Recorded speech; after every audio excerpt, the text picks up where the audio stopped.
This is the Actors Room, episode number 40. And its title, Macaulay Culkin. You heard me right. We're going to talk about Mac, one of the biggest child stars ever. So, here we go.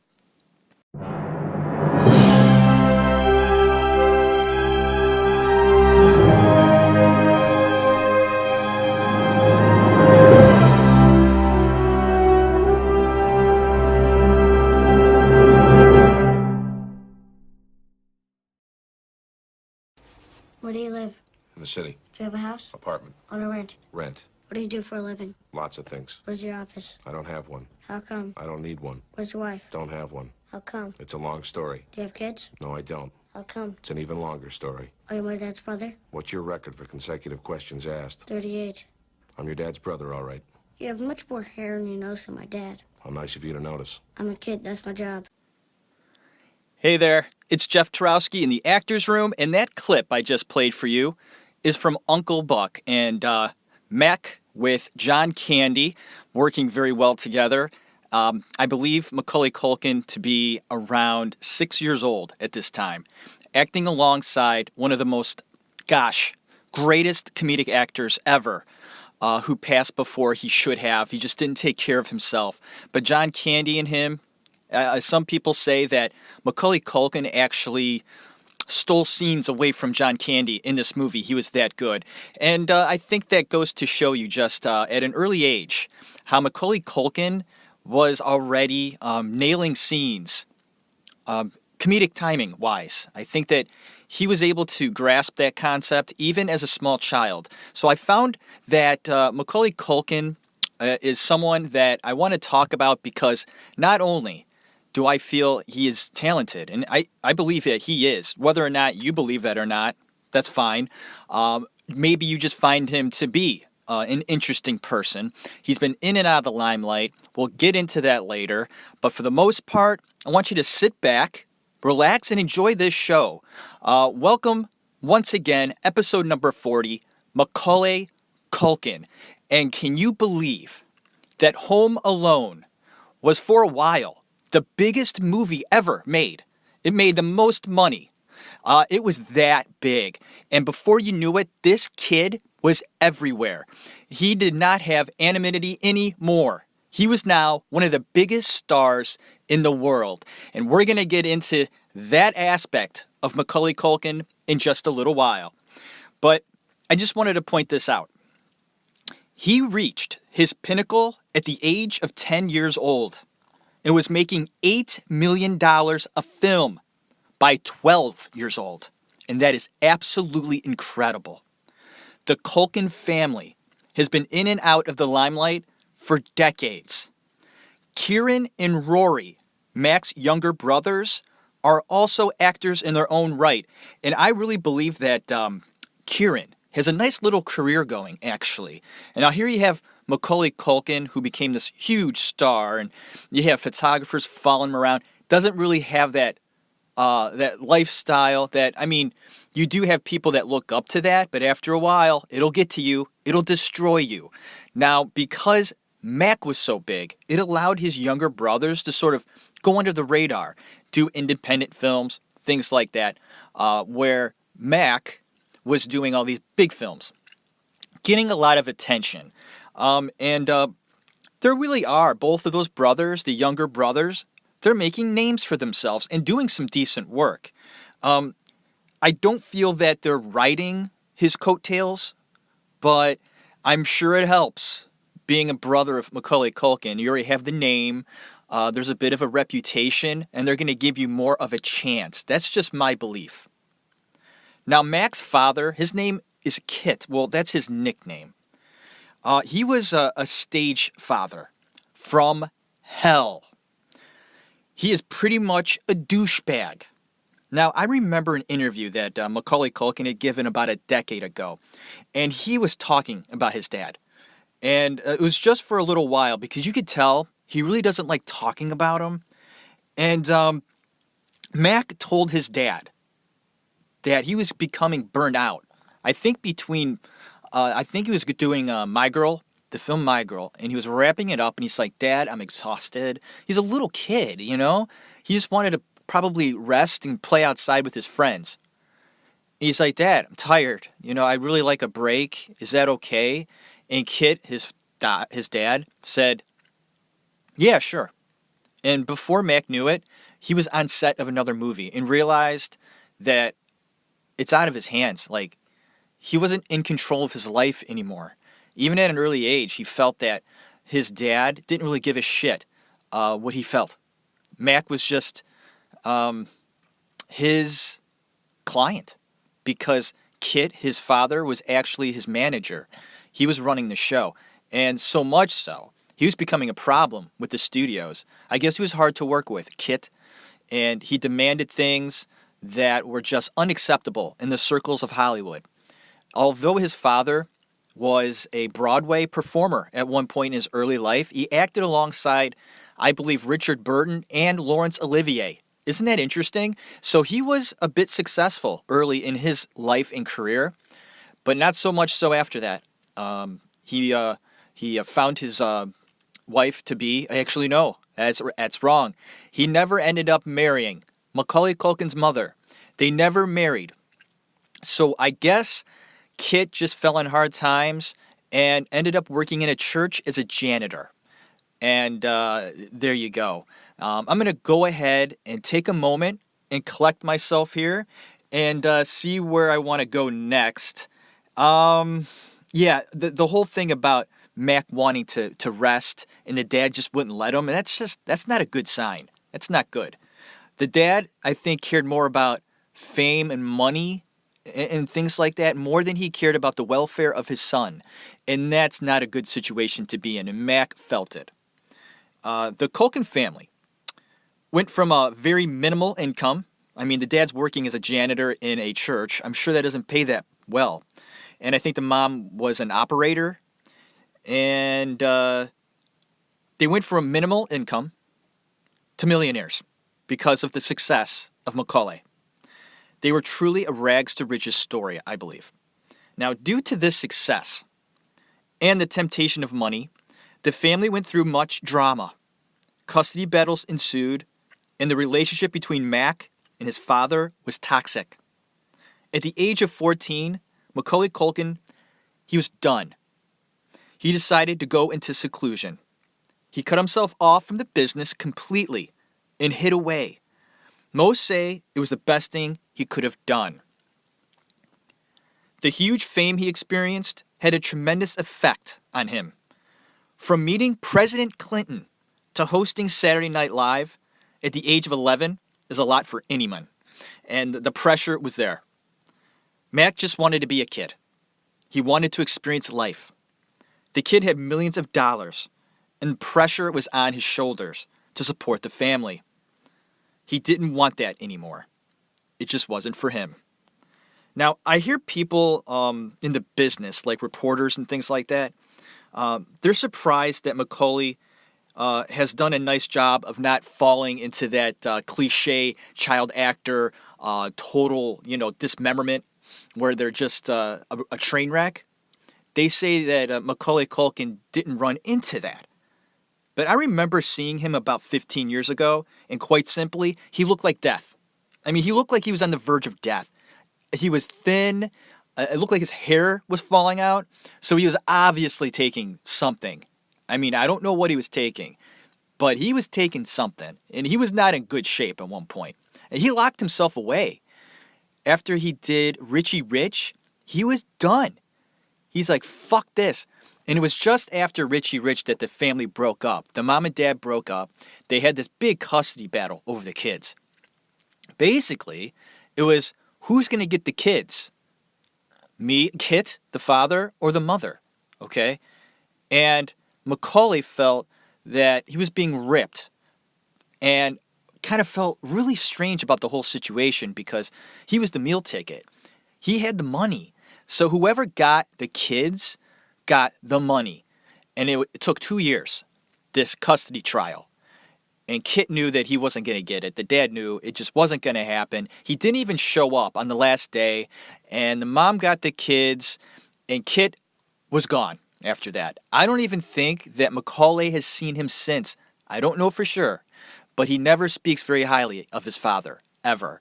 And it seems to me that he is quite content of his father not being a part of his life. Now that's crazy. He must have been a big dick. What a horrible thing to say. He must have been a big dick.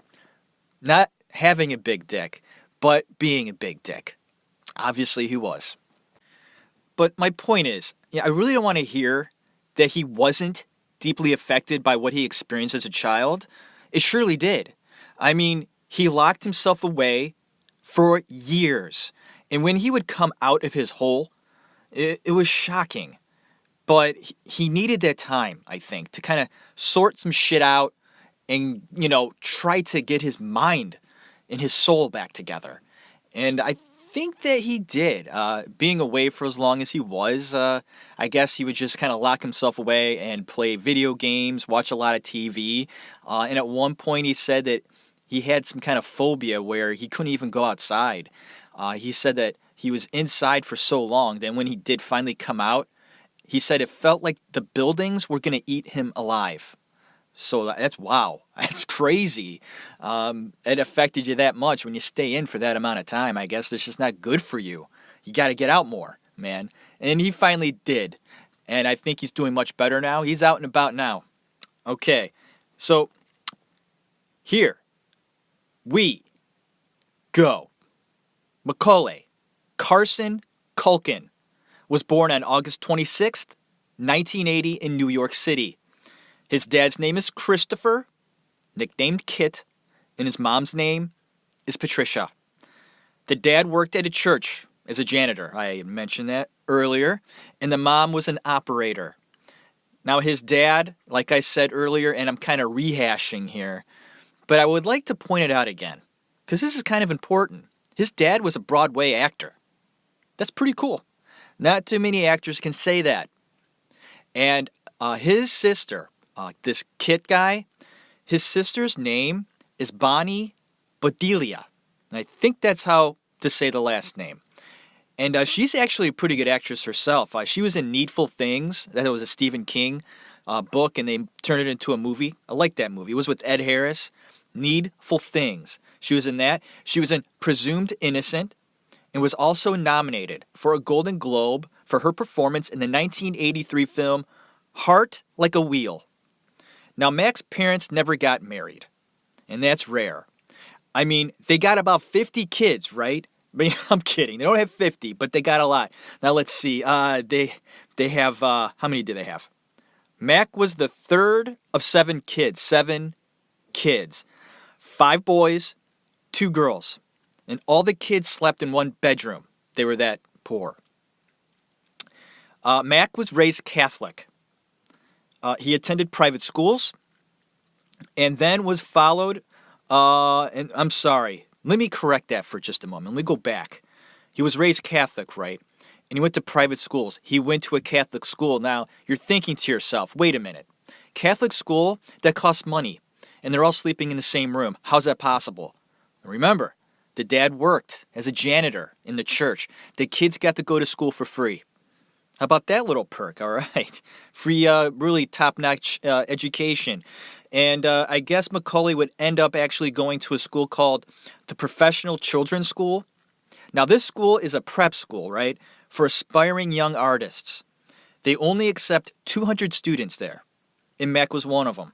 He was a hopeful young artist, a kid with promise. And I guess Mac actually studied ballet for a while when he was younger, and he loved it. Now get this. This is remarkable. I don't know. For me, this just kind of blows me away. He started acting when he was 4. 4 years old, man. I don't even remember when I was 4. Really, I don't, man. That was 1980. I was 4. We just moved into a new house. I remember kind of moving into the new house, and my brother was born when I was 4. I don't remember that much, man. And he was acting at this age. He's been acting since, like, his earliest memory. Okay. Talk about being around it your whole life, man. Now, his first stage production was called Bach Babies at the Philharmonic. He was auditioning like crazy, and in the process, he got plenty of roles on stage, television, and films. Now, I get the feeling that his dad, Kit, was loving this and kind of like living his dream that he never reached through his kids, especially Mac. Now, though Mac was active in the industry, it was a stroke of luck that got him going in the right direction. I'll tell you why. I guess his neighbor at the time was a stage manager and opened doors for the kids. I guess the stage manager that lived next door saw all these kids, all these cute kids, and thought to himself, I can maybe get work for these kids, kind of recruit them. And I guess the older brother, let me see here. Shane. Shane was the oldest, okay? He got the first shot, okay? But it was Mac that blew everyone away and showed the most promise. The first big break was an off-Broadway play called After School Special. He was 6, and it was 1987. Critics would go on to say and give rave reviews for his performance. They even praised his timing as an actor at the age of 6. Agents took notice of him in this production, and soon he was getting auditions for everything. But they were serious, bigger roles. It was just a matter of time before the little guy took this country by storm. Now, you have to admit the kid had a spark. He had personality, a good, homey look to him, and proved to be marketable. Now, his mom and dad made a decision at this point. They both quit their jobs and became his manager. They would end up taking 15% of his income, and that's normal for any manager. So they weren't really stealing any money from him, but still, that's your kid. You're taking part of his salary. Okay. They're not the first ones to do it. Corey Feldman had the same thing happen to him, and he got screwed out of millions from his father. But Corey Feldman is somebody I've been doing research on. That guy, he could fill about 5 fucking episodes just because he is bat crazy. I could go on a tangent on Feldman, and this episode would be about 3 hours, but we're not going to do that. We're going to stay on course and focus on Macaulay Culkin. But anyways, blah manager. Okay, the parents were now his managers. Wow. And his first film, Mac's first film, was alongside legend Burt Lancaster. Now that's pretty cool. Now, then he got a nice supporting role in a little film called Uncle Buck. Oh yeah. I love this movie. I gotta tell you. And John Candy, great. Story is, it is what it is. It's a good movie. The plot is fine.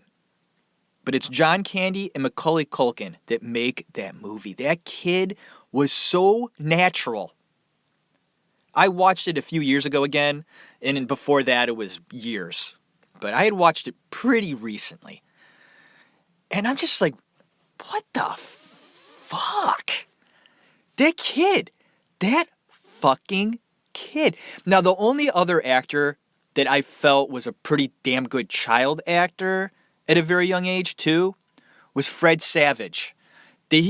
Those two just had that natural, like they were just born to be in front of the camera or just to be an actor, period. It was just natural for them. And I think River Phoenix was the same way. Didn't really need acting classes. With acting classes, what the fuck is that? I could do this. I don't need anybody to teach me how to act. I could just do it. That's what these kids have. That's something rare, special, and that's why this kid exploded, because he had the timing, he had the look, the cuteness, the personality, the moxie, just like he could do it, this kid. He just had that personality. He was funny. Kind of a weird looking kid though, but cute in a weird way. I don't know. There was something about him in that performance of Uncle Buck. I was just like, whoa, that's pretty cool. And it would end up setting up the character that would just change his life forever, of course, Kevin in Home Alone, because it was John Hughes that saw Uncle Buck and his performance in Uncle Buck and thought that character is intriguing and it would make a good movie. And he based that character in Uncle Buck for Kevin McAllister in Home Alone. And they were a little skeptical on using Macaulay for the main role because he never carried a movie. You know, it's a lot of pressure to put on a kid like that. They really wanted to be sure, so they ended up auditioning other actors to do it as well. And they felt it would just be fair to do that, just to play it safe. So they did, but no one was as good as Mac. So of course it happened, and he made history, folks. I mean, what a big movie. I mean, if you're not a big fan of Macaulay Culkin or Home Alone, I get it, but you have to respect the fact that this movie was huge. And this poor kid, well, he wasn't a poor kid. He was rich now, or will be later. His life changed. Childhood, gone. He had to do that stupid, like, putting his hands on his cheeks and go, ah! I don't know, that poor kid. He probably did it, I'm not kidding, 1 billion times. That's got to be like, I can't do this anymore. I can't do it. After the 1 billionth time, I'm done. I'm just done. I retire from putting my hands on my cheeks and screaming because I just can't do it anymore. It's true. You would see him in almost every picture they had taken of this damn kid. You know, and every interview he gave, they asked him to do it. Oh my God. I don't know how he put up with that shit. I mean, he was a kid. And plus the fact, you know, he's meeting the president, you know, he's on Saturday Night Live.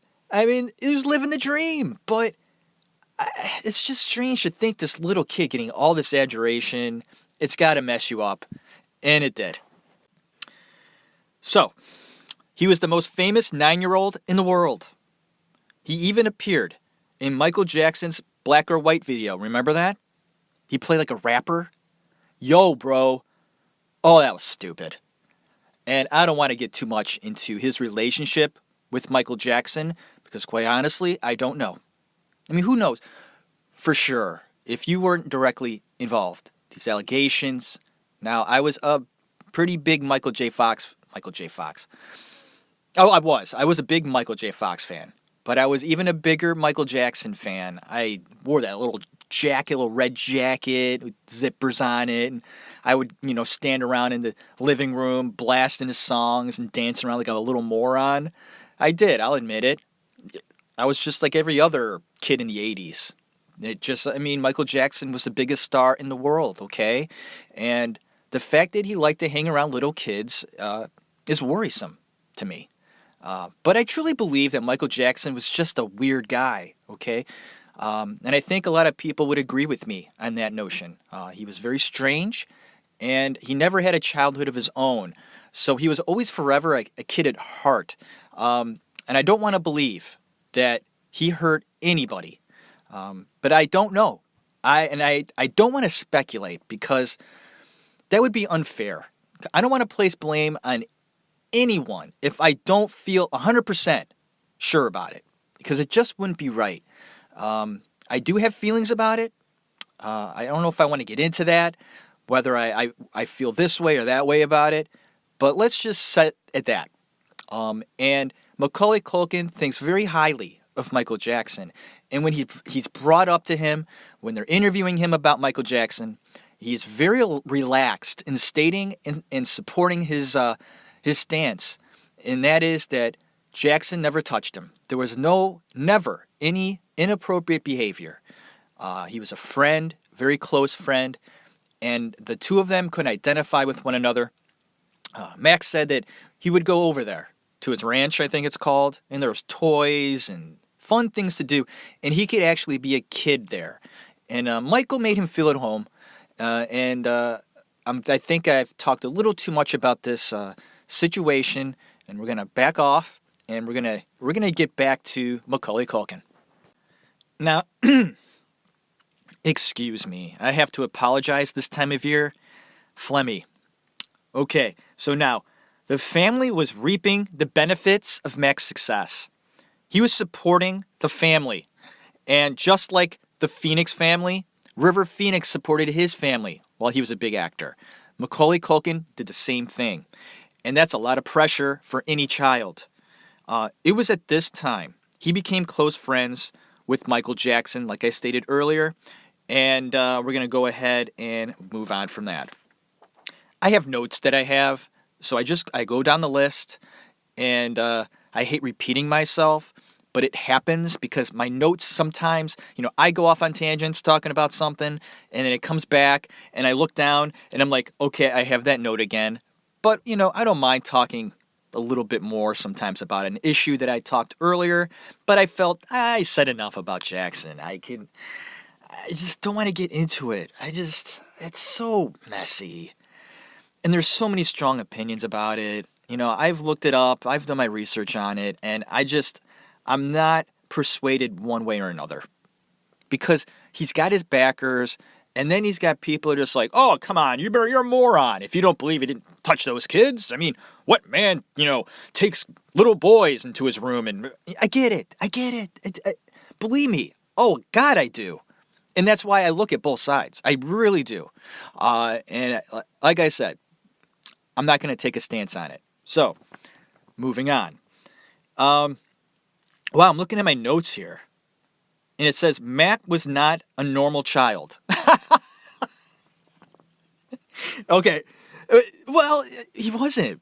Not in a bad way, though. I mean, because he was such a big star, he wasn't normal. He couldn't be. What normal kid makes $8 million for a movie? Zero. Because he was the only kid doing that. So, yeah, he wasn't a normal kid. Plus the fact, no privacy. I mean, he was like a rock star, this kid. Man. Now, I think that the sense that his childhood was being taken away from him, and I think that to be true. There were people relying on him for support. This kid. And he knew that. I think he felt that. And it wore on him. And we come back to the relationship with his father. Kit was his business manager, and he was very aggressive. He had him booked on a few projects. There was Only the Lonely and then My Girl. And I love both of those films. Only the Lonely is with John Candy again. In My Girl, he plays a sweet kid that chums around with the main character, the My Girl character. And I forget her name in the movie. But I think her real name was Anna Chomsky or something like that. I think that's it. Because she actually was in the same talent agency that I had in Cleveland. Actually, I assume she's from Cleveland because they would kind of brag about that at the agency. They'd be like, yeah, we're the agency that represents Anna Chomsky from My Girl, so we're pretty amazing. And I'm like, oh, that's cool, but I mean, all right. I mean, if that's your claim to fame, I mean, I don't know. I mean, it's cool, but whatever. Alrighty then. Here we go. Kit, kind of being a dick. We went over that. Oh yeah, his character in My Girl, right? Sweet kid, real sweet kid. But his character ends up dying at the end. Kind of sad. He was allergic to bees, and he got stung like all over his body, and he went into shock. When you're allergic to bees like that, maybe you shouldn't be walking around the woods, the forest. They were in the forest up in the tundra up there. But no, I mean, maybe if your kid is allergic to bees, you might want to have an EpiPen at the ready. I'm just saying. I mean, I would be petrified if my kid's walking around the woods, right, with this girl, and there's bees around. I'd be like, no, you're not leaving the house without your EpiPen, buddy. But this movie does take place in like the 50s, so maybe they didn't have EpiPens back then. Well, if that's the case, my kid was wearing like a screened outfit, like a beekeeper would wear. My kid would be in the middle of the summer looking like a beekeeper. Looking like a moron, but guess what? He'd be safe. He wouldn't have been dead. Poor kid. Walking around like a beekeeper. Kids throwing things at him. Throwing bees at him. All right, so then came Home Alone 2. Not a good sequel. Yeah, it was okay. They introduced a few more characters and things like that. And, Was it Tim Curry was in there? Rob Schneider was in there. I love Tim Curry. Rob Schneider, he's all right. I don't think I'd brag about Rob Schneider. Okay. The Good Son in 1993 with Elijah Wood. Excellent. His character, truly evil. My wife can't bring herself to watch it again. She watched it once, enough for her. I like it because the acting in it is very good for two kids like Elijah Wood and Macaulay Culkin. I like the fact that Culkin did something different. He went a little other way. Always playing the sweet kid, cute kid, always doing the right thing, sort of, character. And, kind of turned around on us and did something kind of like this. And it was good. I guess his dad, Kit, pushed for it. And I thought it was the right decision. It was kind of a nice film to watch. A good one. The dad was becoming a problem at this time. He was too demanding. And not only as a person, but as a manager and a father. The studios dreaded dealing with him. And this, of course, would trickle down to his son. Kit was now getting a negative reputation. And he was called, actually, the stage father from hell. Hollywood began to back away from Mac because of this. He then did Richie Rich. That was pretty bad. And it mirrored his real life, if you think about it.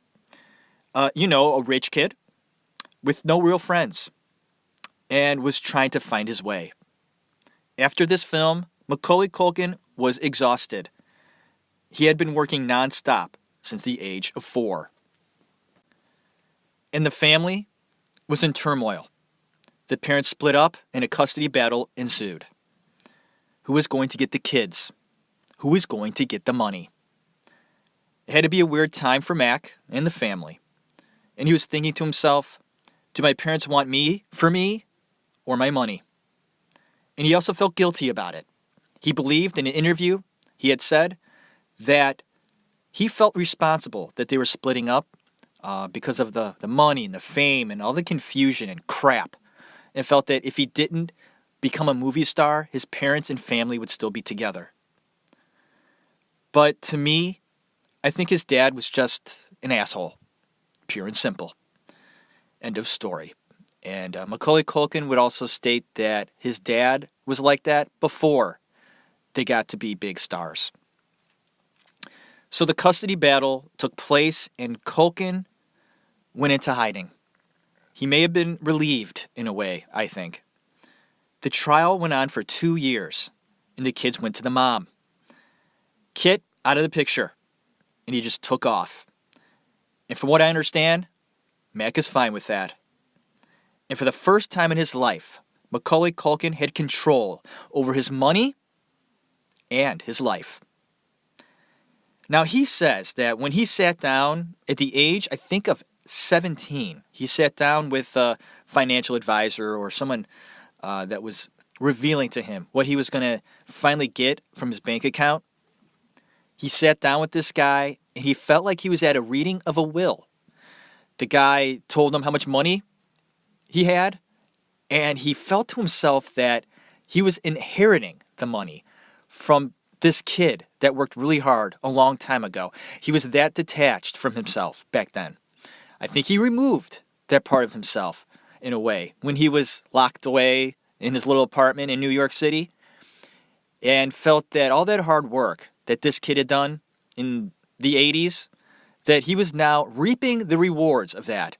And the fact that he had made all this money and can live sort of a modest life, he never had to work again. He didn't have to. He even says that he could probably, if he has kids, they can go to college with the money he's made and still live a very, modest, nice life. That the fact that he doesn't have to work anymore. It was interesting. At the age of 16, 17, there's kids going to college, thinking about what they're going to do with their life and how much money they're going to make, how much money they have to make, what are they going to do, where are they going to go to college. This kid didn't have to worry about that. He basically says he does things like a hobby. He's retired. He could have retired like at the age of, what was it, 12 or something? 10 or 11 or 12, he could have retired. He was making like $8 million a movie. My God, that's so unfair. It's ridiculous. Wow. So Culkin went on to live the life of a normal teenager. He actually decided to go to school and hang out with friends because he never really did that when he was a kid. He got married at the age of 17, okay, to actress Rachel Miner. They went to the same school together. Uh, they got married at 17. Man, that's young. And he would say that, yeah, it's young, but we loved each other. And he says, I've known people that got married at 17, and he didn't really think it was a big deal. Like, whatever. We got married, and that's the end of the story. They got divorced, though. Their marriage lasted, I think, 2 years. 2 years. And it was 2000 that marriage ended. And I think Macaulay Culkin said that it was a nice 2 years. They wish they would have stayed together, but it didn't work out. What are you going to do? Now, it was after his divorce that he started to think about getting into acting again. His break was over, and he was ready to go. But that he would only do projects he really wanted. And the fact that money really didn't mean that much to him. He had money already. It was more about doing something that he wanted to do. Something fun, and something that would challenge him. Now, the first thing he did was a play in London. That's pretty cool, man. Just because of the fact that he was in London. I want to go to Europe so bad, it hurts. I just want to go so bad. Like my wife and I say that like all the time. When vacations come up, they're like, we can't wait to go to Europe. And we see it in the future. You know, when the kids are grown up, out of the house, you know, when we're alone again, that's what we're going to do. The first vacation we'll take by ourselves is actually going to be in Europe. So we're looking forward to that. So he did a play in London, and it was a very successful play. He got rave reviews. I guess he did a great job. So he was back, right? He did a few more films like Party Monster in 2003, which was very strange. I mean, just take a look at him. He was dressed up like a I don't want to say like a cross-dresser, but something like that. Just real flamboyant, really out there. Him kind of reaching out and doing something different. Not my bag, but it's nice to see him get his hands involved in acting again and doing something different and really spread his wings. I think that's what he wants to do now, is spread his wings and show people a different side to him. Now, he also did a film called Saved in 2004. Now, that one got some nice reviews. Not very popular. Nothing significant. But once again, working in the business. He was laying low coming back. And then he took another break. Hey, did some films. Kind of tired. Sleep in for a few years. You know, I guess he did a few robot chicken things. You know, that's a series invented by Seth Green. I like those. Those are good.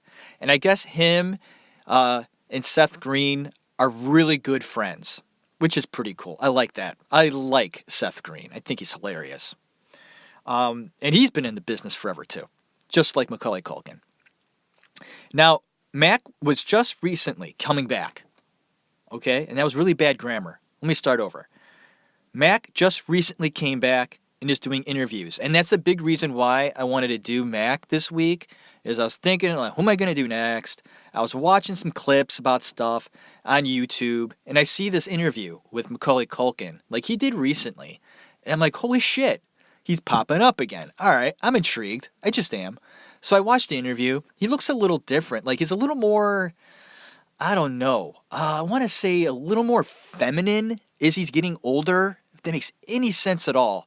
It's not a rip against him at all. I'm just stating what I see. He looks a little bit more, maybe not feminine, just different. Okay, just a little different. He's still the same guy, the same kid. Looks very intelligent. He knows what he's saying. And I think that he wants to reach out again and try some new things. And one of the new things that he's doing is a podcast. All right, bro. And he's very serious about it. It's called Bunny Ears. And this podcast is a really great website. Check it out. It's called bunnyears.com, of course. And they got some really great stuff on there. They got like really funny articles, um, just little things on the website that you can click on, or just the very front page. The main page is pretty cool. It's nothing extravagant, but the content is pretty good. And you can tell he's hired some people to write articles and make it a fun little thing. And it's something to check out. If you're a big Macaulay Culkin fan, you won't be disappointed. You get to see a different side of him. He's got something else to say, and it's actually pretty funny. Okay, so before I end this episode on Macaulay Culkin, I want to go ahead and point out a few tidbits about him. He is the godfather of Michael Jackson's daughter, Paris, and also Jackson's firstborn, Prince. So he's a godfather of two of Michael Jackson's sons and daughters. I don't know how many kids Michael Jackson has. I don't know. I've never done research on Michael Jackson. I've watched movies about him, things like that, but that was a long time ago. So if I ever do a Michael Jackson episode, which I probably will, that'll be interesting. I'll dive into more of his life and career and just how fascinating that is, which will be very fascinating. I really don't care how you feel about Michael Jackson. I just don't. But you have to respect the simple fact that he's interesting. And doing an episode on him, people will listen to it. I guarantee it. Okay, some more tidbits about Culkin. Had a relationship with actress Mila Kunis. Hot. From 2002 to 2010. You go, Mac. That was a long time. Good for you, man. Was arrested for marijuana possession in 2004. Big fucking deal. He's a big fan of professional wrestling, and my cousin Mike would be really happy about that. My cousin Mike, he is one of the biggest pro wrestling fans, man. He loves it. That's his soap opera. Me, my soap opera is the Cleveland Browns because they're just a mess, you know? Like, the only entertainment I get out of the Cleveland Browns because they don't win is the fact that there's always drama. Because they're so horrible. You know, the coach is bad and the players are bad and there's always this crap going on. So I get that's my entertainment. But some people really love professional wrestling. And Macaulay Culkin loves professional wrestling. Whew. That's it. Macaulay Culkin, episode number 40 of The Actors Room. My name's Jeff Tarowski, and thanks again for listening to this episode. I thought, Culkin. That's interesting. People want to know more about Macaulay Culkin, and he's huge. There are a lot of people out there that adore this guy. I mean, they love him. He comes out and does interviews. They show the audience, and like men and women they're just smiling. They're happy. Like, he made so many kids and families and whoever smile and laugh in those Home Alone movies. I mean, they're good. They're entertaining. And he's the big reason why, if not the big reason why. He's good. The kid was good. And it's a Christmas movie too, so it is seen all the time. Every year. It's a staple, I'm sure, in a lot of families on Christmas. So thank you for listening to the Macaulay Culkin episode. Go ahead, support the show. Go on the website, theactorsroom.libsyn.com. Donate $1. Donate 50 cents. It'll help the show. I would really appreciate it. And my brother would appreciate it too. And a little insight into the future, we're going to do a Sylvester Stallone episode next. And I'm excited about it. I love Sly. Big part of my childhood, the Rocky movies, Rambo. Just a fascinating man. The whole Rocky story is great. I'm sure a lot of you out there know about the Rocky story. It's fascinating stuff. So we're going to collaborate on Rocky and talk about him. I'm looking forward to that because as an actor, although there are people out there that don't consider Stallone a great actor, it is what it is. And Rocky really was a great example of somebody fulfilling their dream. So it's going to be a really great episode. We'll see if it goes to 2 parts. I'm thinking we can make just kind of a long one-parter. If it goes over an hour and a half, maybe we'll split it up, but I'm hoping it gets Stallone in on one episode. That would be great. So, thank you. It's the weekend for me. I got family over actually right now. I can actually hear downstairs. I think they're actually here. We're going to celebrate Mother's Day today. And we're going to have some lasagna. We're going to just, catch up. My moms are here. My mom is here. My wife's mom is here. She's visiting from Florida, looking to move up to Cleveland very soon. So we're just going to catch up on some things and enjoy the rest of our evening. And I hope you do the same. Put in that movie tonight. I'm going to be doing that later on. I usually do. I'll put in a movie and enjoy the hell out of it. You do the same. God bless you. Have a good one.